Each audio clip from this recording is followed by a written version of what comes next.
Muito bem. Eu quero fazer a leitura de um texto para nossa meditação. Ele está registrado em Ezequiel 36, versículo 24. É o texto para a nossa meditação nesta manhã. Obrigado. Quem já achou, diga um amém. Ezequiel 36, verso 24 diz assim: E vos tomarei dentre as nações, e vos congregarei de todos os países, e vos trarei para a vossa terra. Então espalharei água pura sobre vós, e ficareis purificados. De todas as vossas imundícias e de todos os vossos ídolos vos purificarei. E vos darei um coração novo, e porei dentro de vós um espírito novo, e tirarei o coração de pedra da vossa carne, e vos darei um coração de carne. E porei dentro de vós o meu espírito, e farei que andeis nos meus estatutos, e guardeis os meus juízos, e os observeis. Até aí, até o versículo 27. Eu gostaria que você fechasse os seus olhos, fizesse a sua oração. Senhor, eu estou na tua casa. Jesus disse: onde estiverem 2 ou 3 reunidos no meu nome, eu estarei no meio deles. Então Jesus é a pessoa mais importante que está entre nós.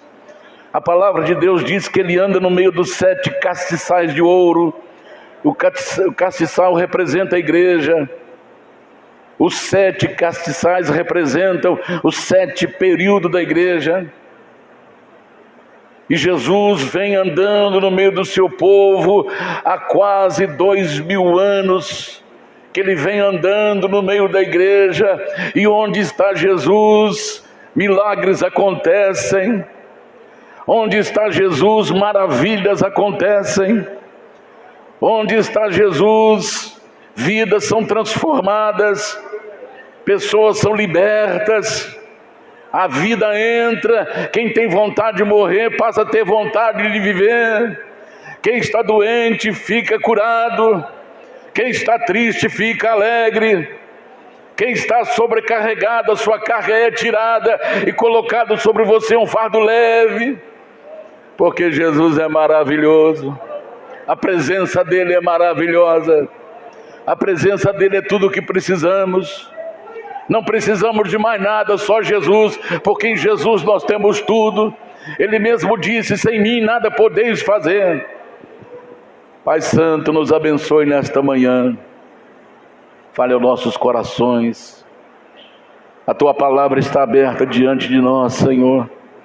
Sem o Teu Espírito, nós não entendemos a Tua palavra, mas o Teu Espírito que inspirou os mais de 40 escritores, esse mesmo Espírito é o que interpreta a Tua palavra. Senhor, fale aos nossos corações. O Senhor conhece a necessidade deste homem, o Senhor conhece a necessidade deste casal, o Senhor conhece a necessidade desta moça, desse rapaz. Senhor, venha suprir as suas mais profundas necessidades. Que a vida de cada um seja abençoada nesta manhã. Fale aos nossos corações e nos abençoe, em nome do Senhor Jesus, para todos sempre. Amém e amém. Alguém aceita água? Podei vos assentar, irmãos?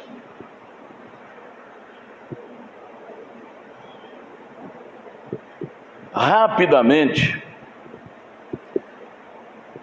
eu quero meditar com os irmãos nesse texto lido. E esse texto que nós acabamos de ler, ele fala de 4 ações que Deus estará fazendo nos últimos dias. Esse texto nunca foi tão atual como nos dias de hoje. Nunca foi tão atual. Esse texto, ele se refere ao povo de Israel, que estava dispersos pelas nações, mas ele está se cumprindo em nós. Se cumpriu em Israel a volta dos judeus depois da Segunda Guerra Mundial, mas ainda tem muitos judeus africanos, judeus ingleses, americanos, judeus franceses, tem judeus brasileiros que não voltaram, porque hoje a igreja do Senhor é chamada de Israel de Deus. Então nós hoje somos o Israel de Deus. Então esse texto, que foi direcionado à nação de Israel, está se cumprindo em nós hoje, como igreja do Senhor, como Israel de Deus, como diz Paulo. Então eu gostaria de falar sobre as 4 ações de Deus nos dias finais. A primeira está aí no versículo 24. E vos tomarei dentre as nações, e vos congregarei de todos os países, e vos trarei para a vossa terra. Então nós estamos aqui vendo uma grande mobilização divina. Uma grande mobilização de Deus. Mobilizar é convocar. Deus está convocando todos os homens que possam escutar a voz do Espírito Santo, porque a palavra de Deus diz: quem tem ouvido ouça, quem tem ouvidos ouça o que o Espírito Santo diz às igrejas. Então Deus está fazendo uma convocação, Deus está tomando para si, Deus está chamando. É a grande colheita que Jesus disse lá em Mateus capítulo 9, verso 37, a seara é grande, mas poucos são os ceifeiros. Então disse aos seus discípulos: a ceifa, ou a seara é grande, em outra versão, é grande, é realmente grande, mas poucos são os trabalhadores. Tem muito pouca gente usando a semente da palavra. Tem muito pouca gente usando os templos, usando a casa de Deus para festas, para encenações, para tantas outras coisas, menos para fazer a semeadura. É raro quando você encontra alguém que ministra a palavra. Então Deus, o próprio Deus, está fazendo a convocação. Jesus dizendo: a seara é grande, mas poucos são os trabalhadores. Então essa missão não é dos anjos, essa missão não é de outros seres, mas essa missão é do homem. Os anjos queriam fazer e cumprir essa missão, mas Deus não permitiu. Foi dado aos homens, foi dado a mim, foi dado a você essa missão de espalhar as boas novas, de mobilizar o mundo por causa da palavra, porque estamos chegando no fim. Nunca houve, nunca haverá colheita como vai acontecer nesses últimos dias. Deus está pegando aquelas, por exemplo, se nós olharmos, parece até contraditório, como, por exemplo, nos Estados Unidos tem enormes igrejas abandonadas e fechadas, que viraram boates, viraram barzinhos, igrejas com bancos de embuia, de madeira cara, maciça, está lá pegando poeira. Tem uma igreja numa cidade americana, ela tinha 80 ônibus que trazia os alunos para a escola dominical. 8 vezes 5, 40. Só na escola dominical tinha 40 mil pessoas frequentando a escola. Era uma igreja que tinha culto todo dia, toda hora. Era um mundo de salão, 10, 20 vezes maior do que aqui. 80 ônibus só para buscar os alunos. E hoje essa igreja está com as vidraças quebradas, toda suja, papel, um baita do estacionamento, acabou. Aí dá a impressão que é contraditório falar que no fim dos tempos haverá uma grande colheita quando as casas estão sendo fechadas. Só na Europa, mais de 10 mil igrejas fecharam. E a Europa foi a primeira a ser evangelizada. Paulo levou para a Grécia. Paulo levou o evangelho para a Síria. Paulo levou o evangelho para Roma. A evangelização começou ali, quando saíram de Jerusalém. A Europa foi a primeira a ser evangelizada, e hoje mais de 10 mil igrejas fechadas na Europa. Estados Unidos, milhares fechadas. Parece contraditório, mas Deus está chamando as pessoas mais difíceis que você pode imaginar. Deus está trabalhando com uma das religiões mais difíceis, que é o Islã. Vou te dar um exemplo. Só na Índia, 11% dos indianos são muçulmanos. 11%, e 11% de uma população de 1 bilhão e 400 milhões representa mais de 140 milhões de pessoas só dentro de uma religião.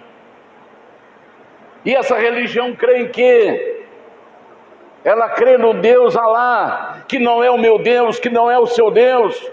Eles acreditam em Jesus, acreditam como profeta que morreu.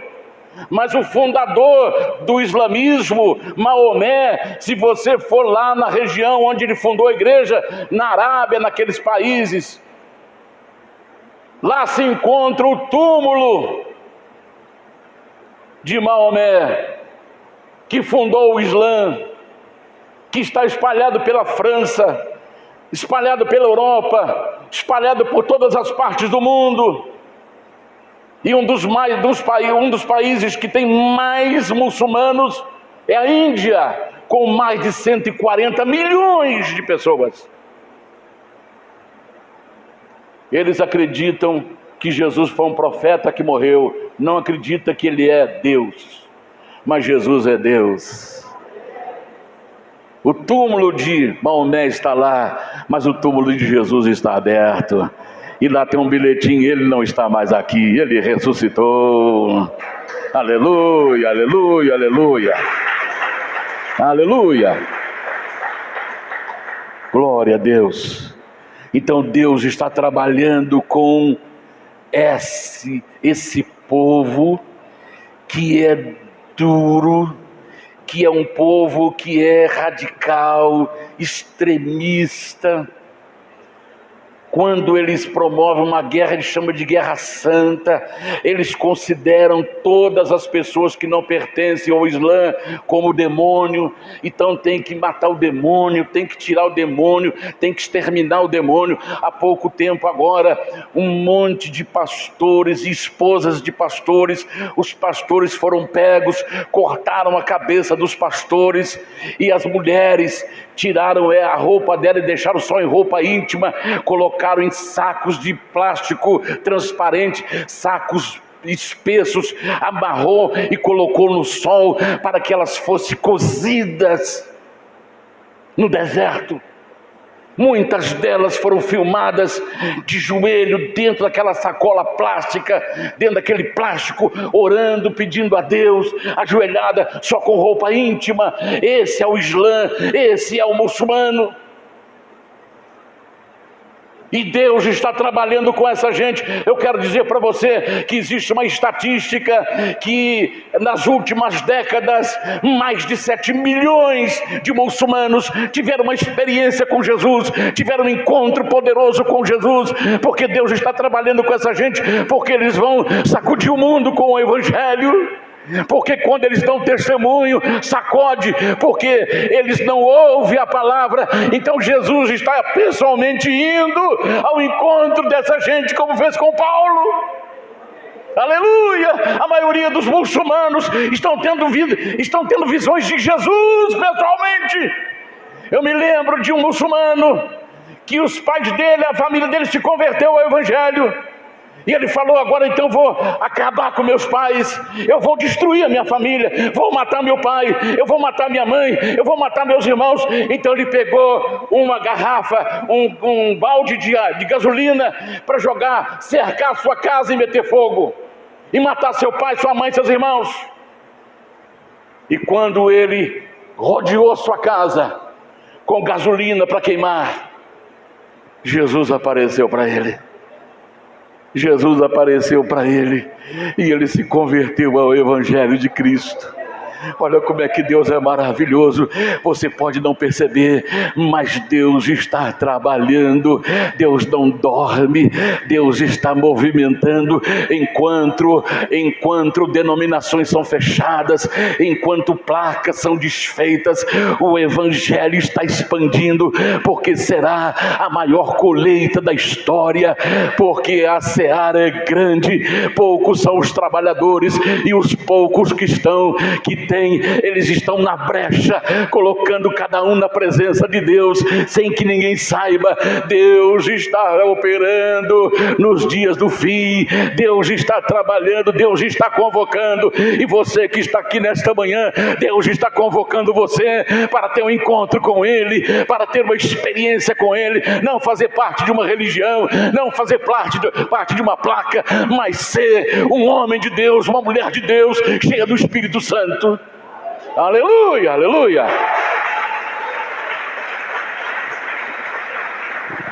Aleluia. Será a maior colheita. Preste bem atenção. A colheita de hoje é feita por homens e mulheres de Deus, que são os sacerdotes da nova aliança. Apocalipse capítulo 1, verso 6. Olha o que diz a palavra aí. E nos fez reis e sacerdotes para Deus e seu Pai. A Ele seja glória, poder para todos sempre. Amém. Então cada homem de Deus, cada mulher de Deus que teve uma experiência com Deus é um sacerdote. Qual a função do sacerdote? Qual a função sacerdotal? Ministrar, interceder, ficar na brecha. Então cada um é um sacerdote. Então Deus entregou para cada homem de Deus, para cada mulher de Deus, uma missão de levar as pessoas ao Senhor. Aí talvez você fale assim: pastor, eu tenho na minha casa uma pessoa que ela tem problemas e ela não entende nada a respeito da vida. Ele só não vegeta porque ele está vendo, andando e comendo. Mas ele é uma criança grande. Como é que eu vou pregar para essa pessoa? O que será dele quando Jesus voltar? Você é sacerdote. E a missão do sacerdote é colocar a pessoa na presença de Deus. Paulo fala assim: por essa causa eu me ponho de joelhos. Então você que tem alguém na sua família que você pode chegar para ele e falar de Jesus, ele não sabe de que você está falando, ele não entende o que você está falando. Ele fica lá o dia inteiro da sua casa, só comendo e dormindo. E você não sabe o que fazer. Então, como sacerdote, você vai representá-lo.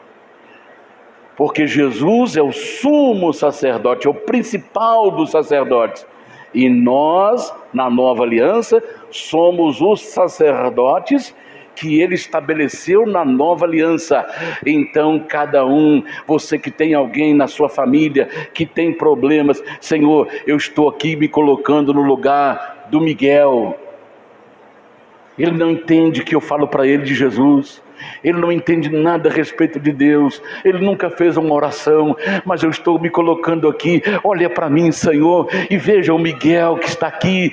Eu coloco a minha vida nas tuas mãos, eu me entrego. Escreva o nome do Miguel no livro da vida, escreva, Senhor, salva essa alma. E então Deus vai ver que você está cumprindo a sua missão sacerdotal, e mais cedo ou mais tarde, se Deus o levar, você vai encontrar com ele na glória, porque ele é uma pessoa inocente, mas você se colocou como sacerdote na sua casa. Pastor, eu tenho um irmão que nunca fica lúcido, ou às vezes ele está drogado, ou às vezes alcoolizado.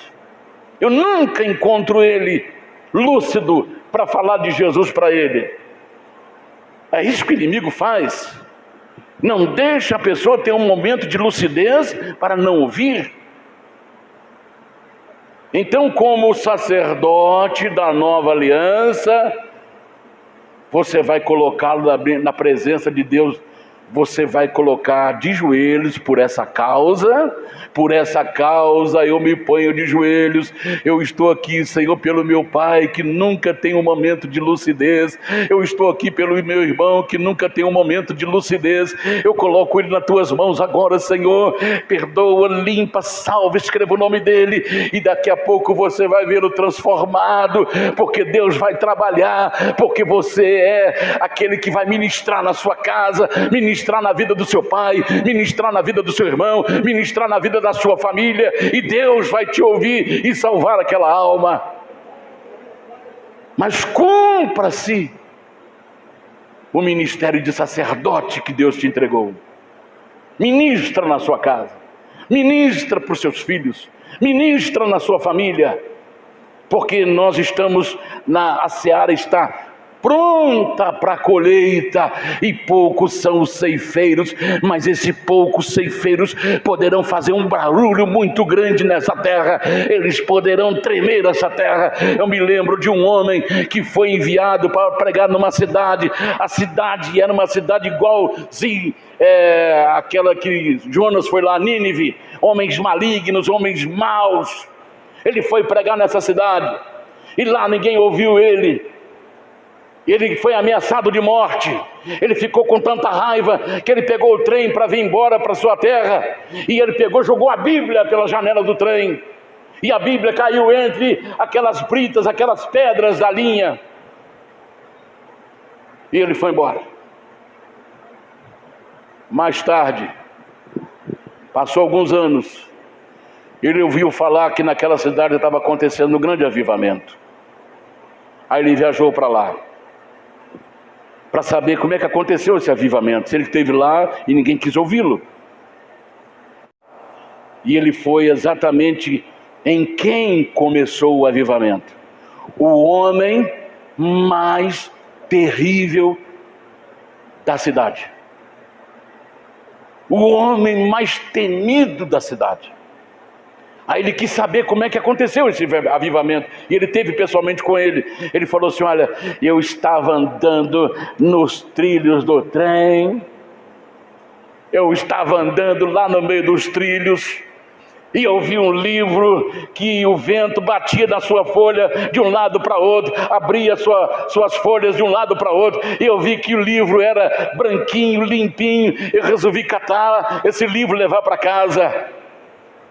E quando ele falou, quando eu comecei a ler esse livro, Deus, alguma coisa aconteceu na minha vida, e a minha vida começou a mudar, começou a transformar, e eu descobri que era Jesus que fez essa mudança na minha vida.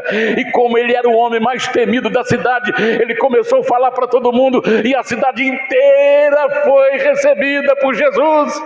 Aquele homem sozinho ganhou aquela cidade, porque houve um avivamento naquela cidade. Aleluia, é isso que Deus faz. Uma pessoa cheia do Espírito Santo, ela pode fazer um barulho tremendo na sua cidade. Uma pessoa cheia do Espírito Santo, ela pode fazer uma revolução na sua empresa. Uma pessoa cheia, um jovem cheio do Espírito Santo, ele pode fazer uma revolução na sua escola, no seu bairro. É isso que Deus está fazendo. Deus está preparando a igreja para uma grande colheita. Os prédios que estão vazios hoje, eles não caberão à multidão que virá, com fome e com sede da palavra.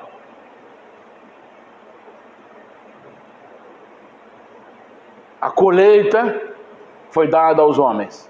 Agora, vamos ver a outra colheita feita pelos anjos. Apocalipse 14, 19. Essa colheita, ninguém deve ficar para essa colheita. A vindima é colheita das uvas. O título desse texto chama a vindima. E o anjo lançou a sua foice à terra e vindimou as uvas da vinha da terra e atirou-as no grande lagar da ira de Deus. Ninguém queira passar por essa colheita, porque esta colheita não é para o reino, não é para o celeiro. Essa colheita é para o grande lagar, é onde amassava as uvas. As uvas eram amassadas com os pés. Colhia-se a uva e colocava no grande lagar, e ali eles começavam com os pés a amassar as uvas e colher o seu sumo.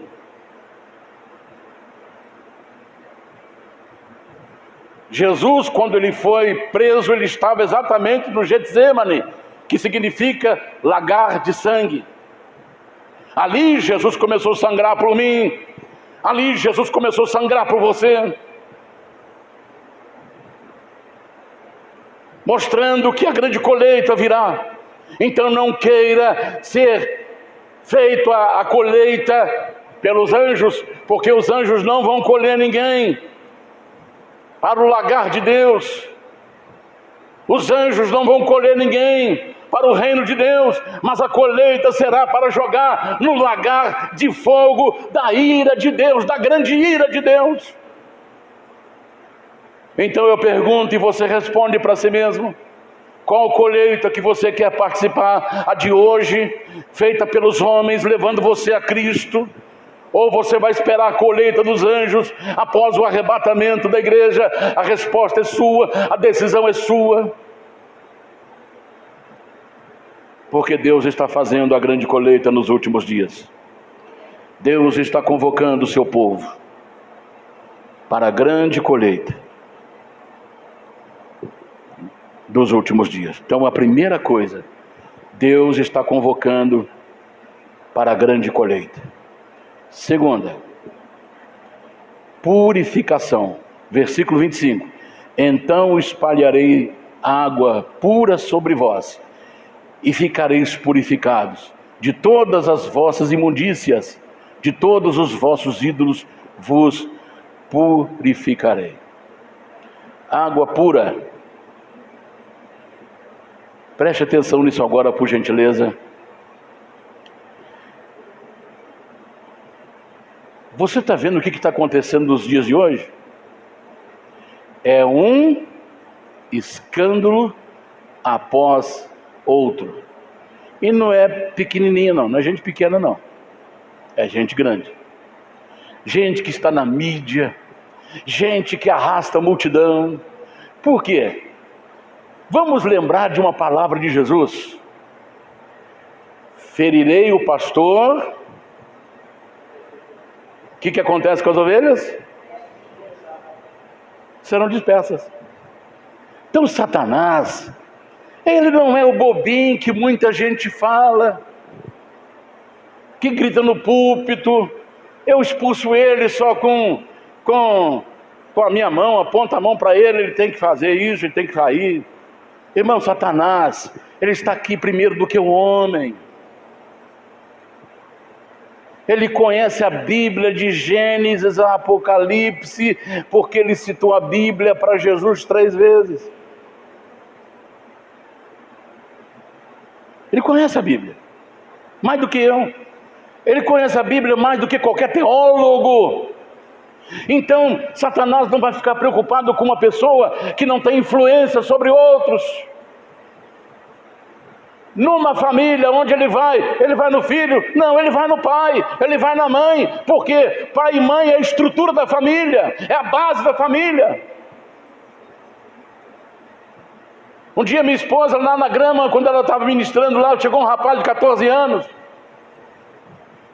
estava afundado nas drogas. A minha esposa perguntou para ele: por que você está fazendo isso? Depois que meu pai e minha mãe morreu, eu perdi meu controle, agora eu só fico assim.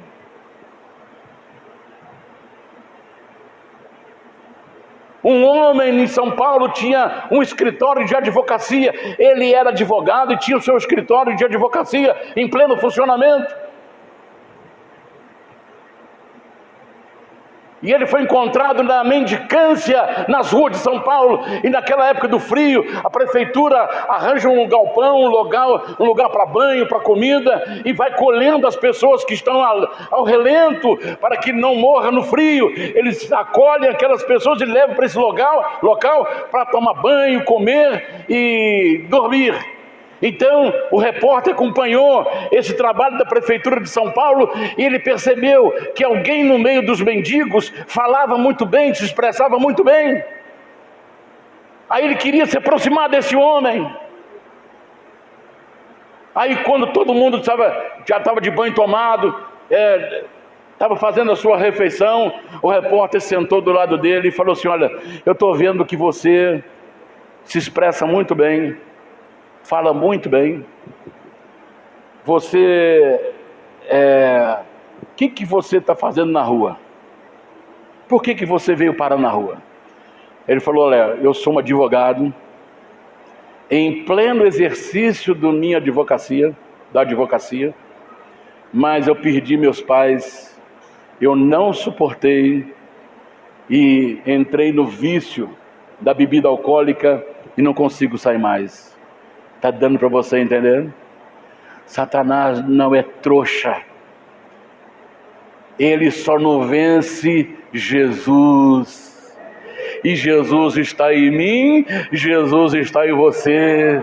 Não importa a sua cultura, o seu conhecimento bíblico, não importa, mas você tem Jesus na sua vida e você deu a ordem em nome de Jesus, ele terá que sair, porque o nome de Jesus todo joelho se dobrará no céu, na terra e debaixo da terra, e toda língua confessará que Jesus Cristo é o Senhor. Aleluia, aleluia, aleluia, aleluia.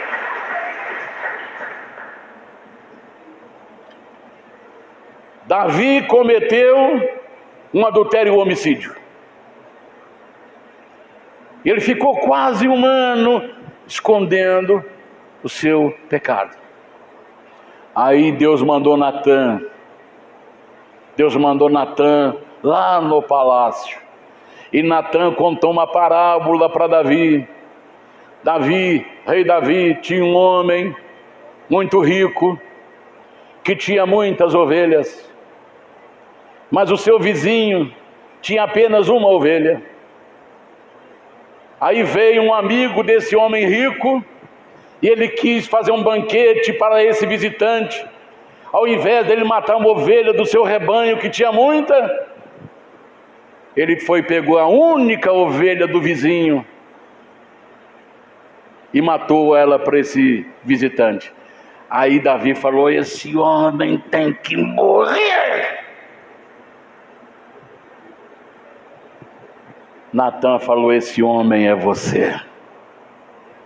Eita, o homem de Deus hoje tem que ter coragem. Davi poderia ter matado Natã naquela hora, porque ele era rei. Todo mundo ia obedecer Davi, tirando a vida de Natã. Mas Davi, meu Deus, tem misericórdia de mim. Eu pequei contra ti somente eu pequei, e fiz o que é mal perante os teus olhos. Aí ele começou a clamar. O Salmo 51 é o arrependimento profundo de Davi. Não retira de mim o teu espírito, torna, dá-me a alegria da salvação, limpa-me com sopo, ficarei limpo. Ele chorou, ele clamou.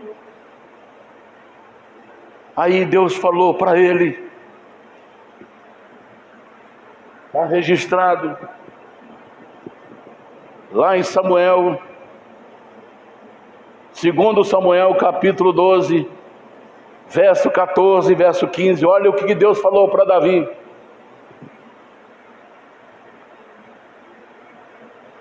Todavia, porquanto com este feito, qual feito? Adultério e homicídio, que ele mandou Urias para a morte, num bilhetinho.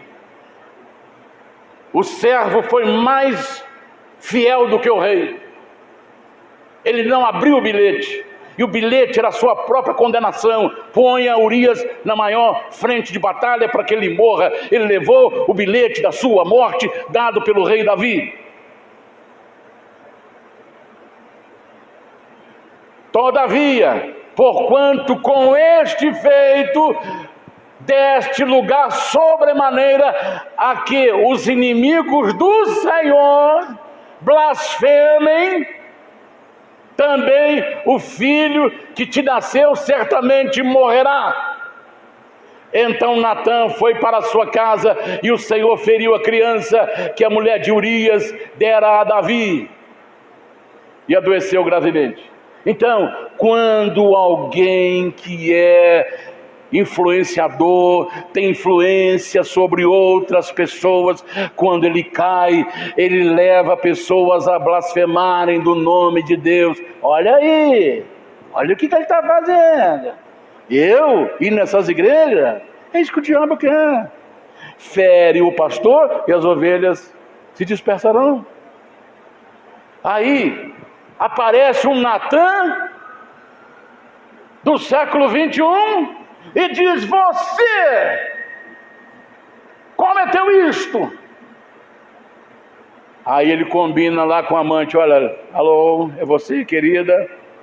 Sim. Vamos fazer o seguinte: se vier para você, você nega. Se vier para mim, eu vou falar, tem que provar. Se não provar, eu processo. Hoje é assim.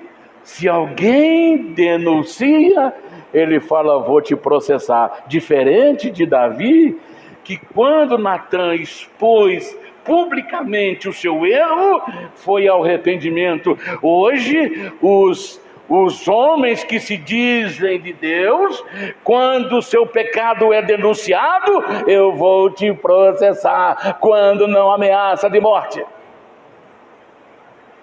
Mas cada um deles terão que pagar. Cada alma que estão agora se afastando do Senhor, eles terão que pagar, terão que dar contas das almas que vão se perder por causa do mau testemunho, do mau exemplo que essas pessoas estão dando.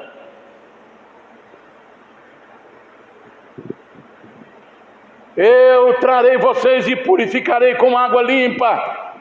O que é água? Água é o símbolo da palavra. A igreja que é da palavra estará purificando a sua igreja. A igreja que é da palavra estará purificando o seu povo, porque a palavra purifica. Jesus disse assim: a palavra que vos tenho falado tem limpado vocês. Vocês estão limpos pela palavra que vos tenho falado. Aleluia, aleluia, aleluia. Uma pessoa pode não estar reagindo, mas quando ele sai da igreja, que ele ouviu a palavra, ele está limpo, ele está purificado, e aquela purificação vai crescendo na vida dele, conforme 2 Tessalonicenses capítulo 5, verso 23, e o mesmo Deus de paz vos santifique em tudo, e todo o vosso espírito, alma e corpo sejam plenamente preservados para a vinda de nosso Senhor Jesus Cristo. Irrepreensíveis, sem nenhuma repreensão. Então o Espírito Santo está trabalhando em mim, o Espírito Santo está trabalhando em você, santificando o seu espírito, santificando a sua alma, santificando o seu corpo, para que sejam irrepreensíveis para a vinda do Senhor Jesus. Aleluia, aleluia. Jesus está expondo os falsos profetas. Aí a igreja vai entender que precisa de uma purificação. A igreja nunca entenderia uma purificação se não houvesse a revelação desses malfeitos. Não, está tudo maravilha, a igreja está cheia, está todo mundo feliz, todo mundo está purificado. Não há necessidade de preocupar. Aí Deus vai lá no baú e expõe aquela liderança que é influenciadora de milhões de pessoas e expõe ela publicamente. Meu Deus, Senhor, limpe a igreja. Olha como é que a igreja começa a pensar agora na purificação. Então Deus está convocando e Deus está trazendo para a purificação.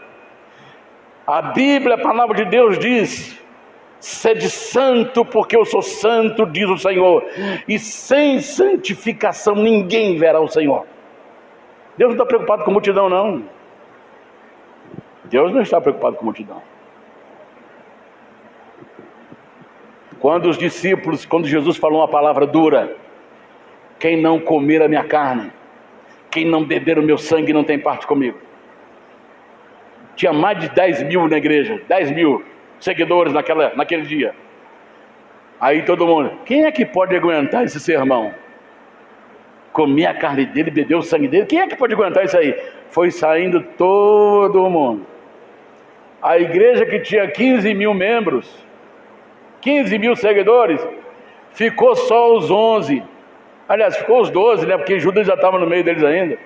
Ficou só os 12. Aí Jesus falou assim: e vocês? A igreja que tinha 15 mil foi reduzida em 12. Se fosse um de nós, hein, pastor Paulo Sérgio, reverendo Paulo Sérgio, se fosse nós, meu Deus, acabei com a igreja. Acabei com a igreja, Senhor. Acabei com a igreja. Aí Jesus, que é mestre dos mestres, que é Senhor dos senhores, que é o Rei dos reis, ele vira para os discípulos: e vocês? Vocês também querem ir embora? Pedro se levanta e falou: Senhor, nós não temos para onde ir, só tu tem palavras de vida eterna. Esses são os salvos. Esses são aqueles que não estão olhando para show dentro da igreja. Não são aqueles que estão em busca de show, mas em busca de Deus, da sua palavra, de comunhão com Ele, porque Ele é o único caminho, Ele é o único Salvador, e é Ele que nos perdoa, Ele que nos limpa, Ele que nos transforma, Ele que nos fortalece, Ele que nos dá graça para enfrentar as adversidades da vida. Só tu tem palavras de vida eterna. Aleluia, aleluia, aleluia. Deus está expondo. Deus está expondo para poder a igreja perceber que precisa de purificação. E purificação não é usar um talite. A purificação é nos seus atos, no seu caráter, na sua vida do dia a dia. Quem compra tem que pagar. Quem fala tem que honrar a sua palavra.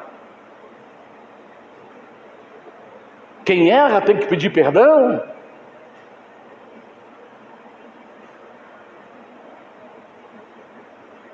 Porque não é aparência. Aparência, todo mundo, se você olhar para uma pessoa e ela falar coisa de Deus, fala: puxa, que homem de Deus. Mas vai no seu dia a dia. O homem de Deus, ele tem que ser homem de Deus em casa, na igreja, no trabalho, na rua, na vizinhança, com a esposa, com os filhos. Você tem coragem de pedir o seu perdão para sua filha de 5 anos? Filha, papai errou. Esposa, eu errei. Mas não. O que acontece? É um conflito que surge no relacionamento e vão ver quem é que ganha. Quem cansar primeiro, perde. Cansou. Aí ele vai parar, ganhei. Irmãos, quando há o conflito no relacionamento, acende aquela luz amarela. Atenção, perigo, tem coisa errada. Porque conflito é o alarme do relacionamento. Esse conflito pode ser entre marido e mulher, entre pais e filhos. Filha, por que você está assim tão brava, nervosa? Dia inteiro nervosa. Mamãe não pode falar com você. Descubra. Às vezes ela precisa de um abraço. Às vezes ela precisa ouvir um eu te amo.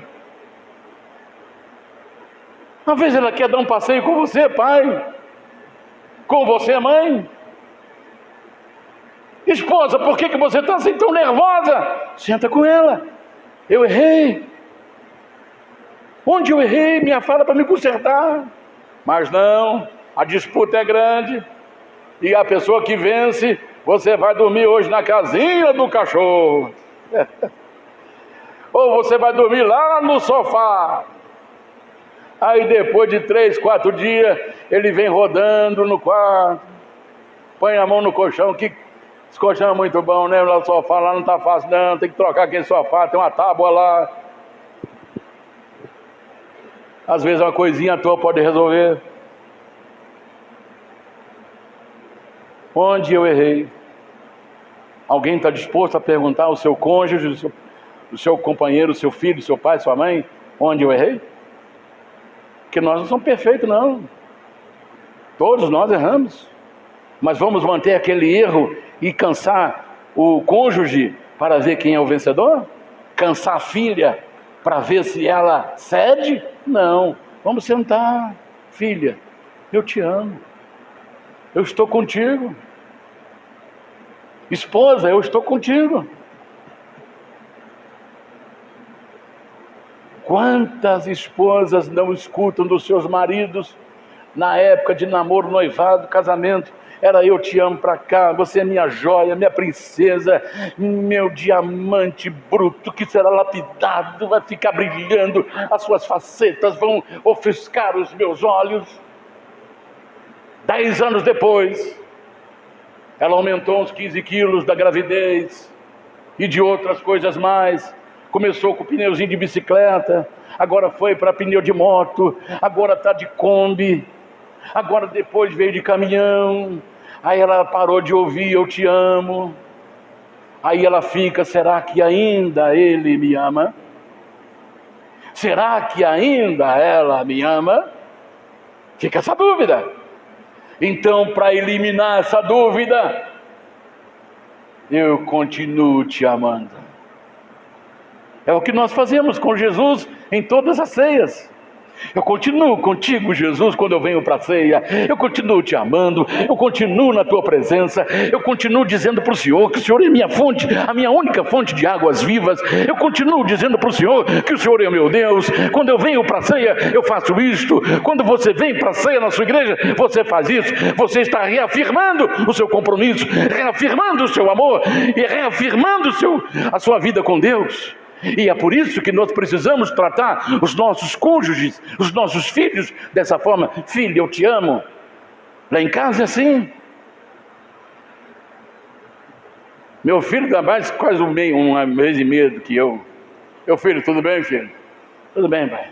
Eu te amo, filho. Também te amo, pai. Filha, eu te amo. Também te amo, pai. É Arthur, é Sara, é Eduardo.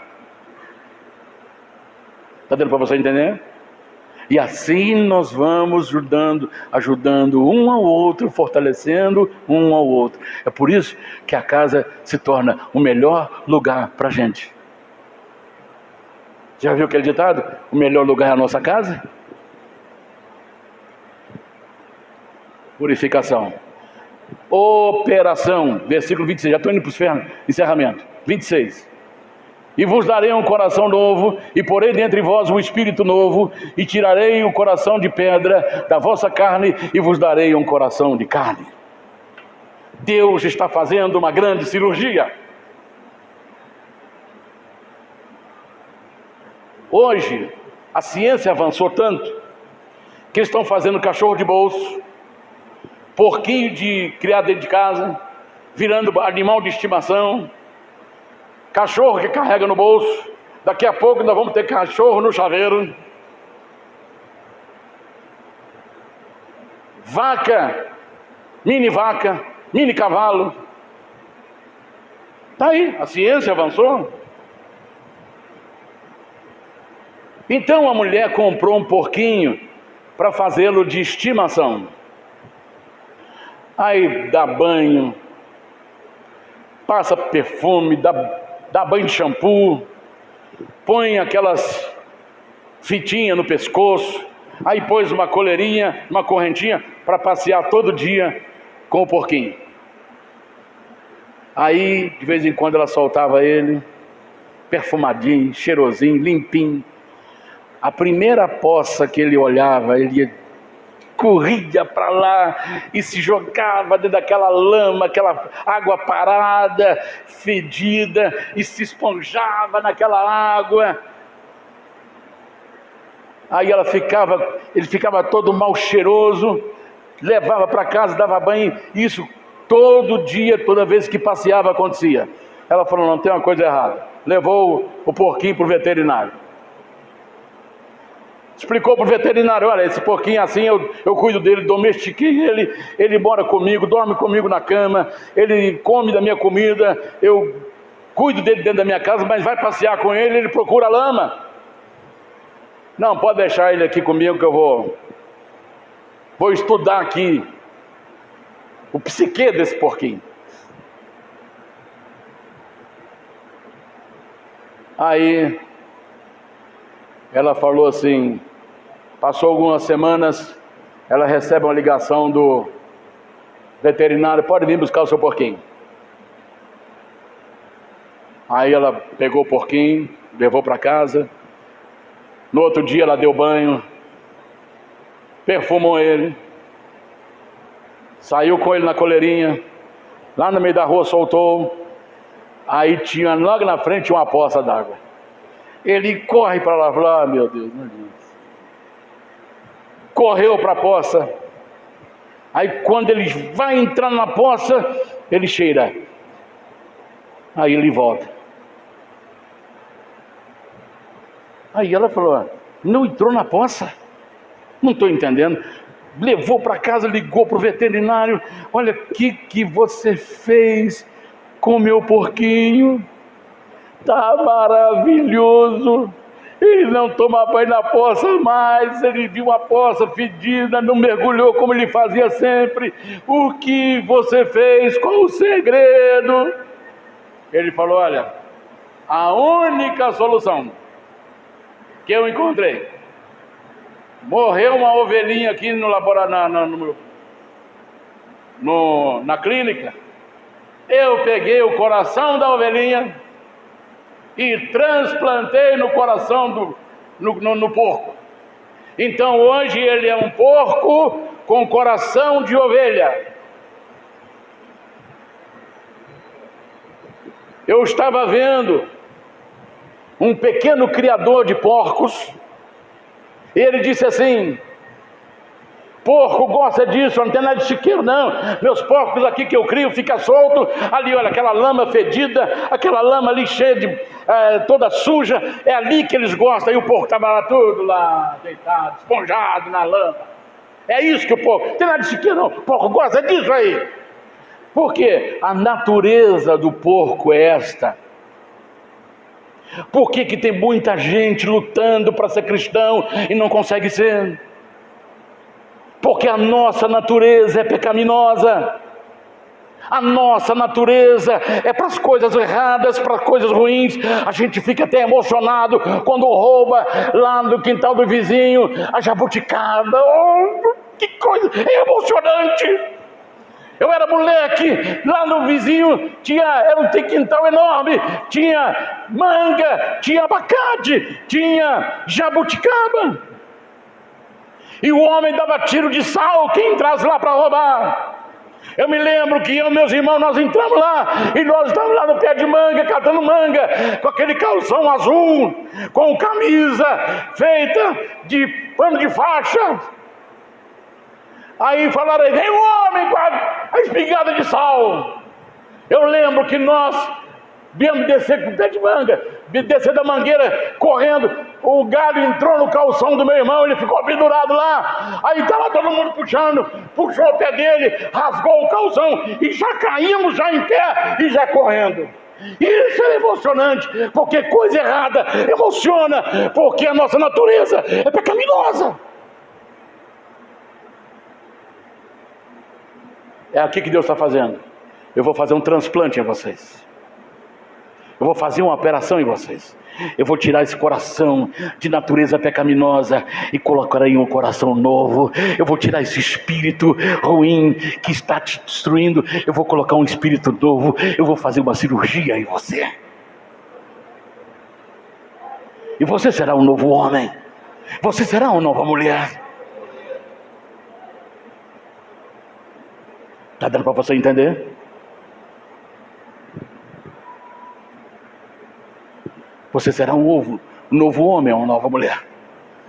Por que muitos não estão conseguindo? Às vezes a pessoa, porque a nossa natureza, ela pode superar até a nossa salvação. Quantas pessoas que deixaram o caminho de Deus por coisas deste mundo. Isso quer dizer que a sua natureza pecaminosa foi mais forte do que a sua salvação.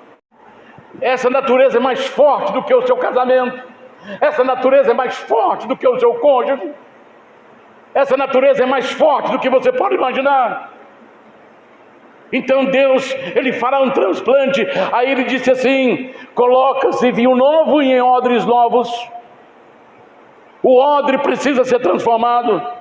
Se colocar vinho novo em odres velhos, eles vão se explodir. É por isso que muitas pessoas, lideranças de músicos, lideranças ministeriais, lideranças de todas as áreas políticas, e vai por aí fora, de qualquer segmento social, eles explodem, porque estão colocando uma coisa nova em odres velhos, vinho novo em odres velhos.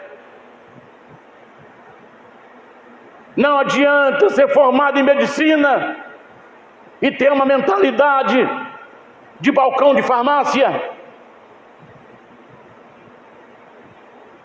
Não adianta ser um engenheiro civil para grandes construções e continuar sendo servente de pedreiro, agir como servente de pedreiro. Você vai destruir a sua missão, você vai destruir a sua profissão, você vai destruir a sua vida. Eu não sirvo para nada mesmo, sou formado em engenheiro, mas aquela casa caiu, aquele viaduto caiu, porque a sua mentalidade é de servente de pedreiro. Coloca-se diploma de engenheiro numa mente de engenheiro. Coloca-se a palavra de Deus num coração transformado, num espírito transformado. Ambos se conservarão. Deu para entender? Então deixa Deus operar. Deixa Deus operar. Deixa Deus colocar um coração novo. Coração fala de emoção. Você vai ter emoções positivas. Você vai ter um espírito novo, uma fé nova, renovada, fortalecida, uma esperança. E Deus vai falar com você, porque Deus não fala nesse ouvido, Ele fala lá no nosso espírito, que é a sala do trono. Aleluia. Deixa eu encerrar agora. Por último, porém vós o meu espírito. Uma grande unção está chegando. Um grande derramamento do Espírito Santo está vindo. Vou falar como Elias, ouço o barulho de uma grande chuva, virá uma grande chuva do Espírito Santo, antes do arrebatamento da igreja, homens profetizarão, vai acontecer maravilhas sobre essa terra, não o que está acontecendo hoje, porque o Espírito Santo não tira a nossa consciência. Não tira. Às vezes uma pessoa começa lá dentro da igreja a rodar. Um dia teve uma confusão tão grande que parecia que estava lutando dentro da igreja. Era batendo os braços, batendo nas pernas, rodando. Aí veio um monte de gente para poder cercar ele, para não bater a cabeça na ponta do vidro. O Espírito não tira, o Espírito Santo não tira. Guarde bem isso. O Espírito Santo não tira a nossa consciência. Você pode estar cheio do Espírito, mas você está consciente. Você sabe o que está fazendo. Então você não vai rodar igual piorra, e muito menos bater a cabeça em algum lugar, porque o Espírito Santo não tira a sua consciência. Amém? Um grande derramamento do Espírito Santo está para acontecer. Prepare o seu coração, prepare a sua vida para ser cheio do Espírito Santo. Eu já vou convidar você a se colocar em pé na presença de Deus agora. Eu encerro com essa parte aí. Haverá um grande derramamento do Espírito Santo. Versículo 27, eu porei dentro de vós o meu espírito e farei com que andeis nos meus estatutos e guardeis os meus juízos e os observeis. Então há um derramamento, vai acontecer, e esse derramamento pode começar agora na sua vida. Ele pode começar agora na sua vida. Fiquemos em pé, faça essa oração. Senhor, me encha do Espírito Santo nesta manhã. Faça essa oração agora. Aleluia, aleluia, aleluia. Eu quero convidar aqui o pastor Paulo. O pastor Paulo vai fazer essa oração para nós. O derramamento do Espírito Santo agora. Aqueles que puderem levantar suas mãos. Eu estava conversando dando uma ministração lá na grama, na nossa congregação. Eu falei, irmãs, você já viu um passarinho cantar olhando para baixo? O passarinho ele pode estar preso na gaiola, mas a criação dele foi para o louvor de Deus. Então mesmo preso na gaiola, ele canta, não cantando olhando para baixo, mas ele canta olhando para cima, porque o seu cântico é para adorar o Deus vivo, é para louvar o Deus vivo. Pastor Paulo pode subir aqui. Eu vou pedir aos pastores que andem no meio dos irmãos, para que haja um derramamento do Espírito Santo hoje. Prepare o seu coração agora, porque Deus vai abrir as comportas dos céus e vai derramar sobre nós o Espírito Santo. Sejam cheios do Espírito Santo, sejam cheios do Espírito Santo. Deus vai te encher agora, Deus vai te ungir agora. Deus está preparando a noiva, Deus está preparando a igreja para o arrebatamento. Sejam cheios, feche os seus olhos, levante as suas mãos se você puder. Ore agora, peça a Deus, me encha do Espírito Santo. Peça ao Senhor agora. Aleluia, aleluia, aleluia. Oh, glória. Então vamos falar com o nosso Pai Celeste. Quem já pisou no Santo do Santo, em outro lugar não dá para viver. Só a presença de Deus, só a presença do Senhor que pode satisfazer a sua vida e a nossa vida. Ó grande Deus e grande Pai, ó Deus de todo poder, de toda glória, estamos aqui diante do Teu trono, meu Pai. Estamos diante da Tua presença nesta manhã, meu Pai. E rogo-te, Pai, que as janelas dos céus estejam abertas sobre este lugar, sobre este local, meu Pai, para que a graça do Senhor comece a atingir essas vidas, comece a atingir esses corações, que o Teu Espírito Santo, ó Deus, vai envolvendo de tal maneira, vai envolvendo de tal forma, meu Pai, porque é diante de Ti que nós estamos, meu Pai, é diante da Tua presença que nós estamos, Pai. Nós estamos, Pai, dizendo no Santo dos Santos nesta manhã, meu Pai, e sabemos que a Tua presença, ela nos fortalece, a Tua presença nos enche, a Tua presença nos renova, a Tua presença nos dá vitória, meu Pai. Por isso que eu estou rogando nesta manhã, vai enchendo essas vidas, vai impactando, meu Pai, com essa presença viva e poderosa. é que eu liberto nesta manhã, meu Pai.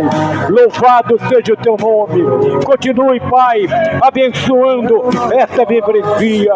Continue abençoando todos aqueles que faz parte, meu Pai, dessa membresia. Vai dando a graça, vai dando, Pai, a sabedoria, vai dando, Pai, cada dia mais a tua virtude. Em nome de Jesus Cristo é que nós te pedimos, é que nós oramos, em nome do Senhor Jesus Cristo. Glória a Deus. Glória, aleluia. Obrigado, pastor Paulo. Glória a Deus. Obrigado, Espírito Santo.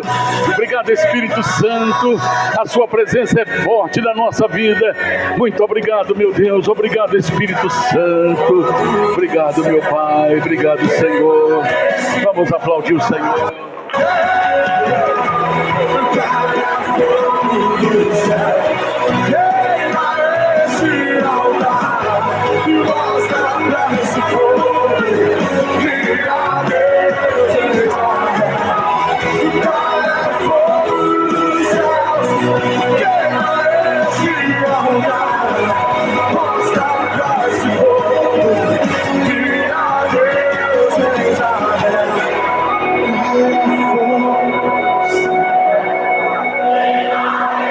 Amém. A pessoa que está do seu lado aí, você vai falar para ela: o Espírito Santo está enchendo a sua vida. Fale para ela e podem se assentar.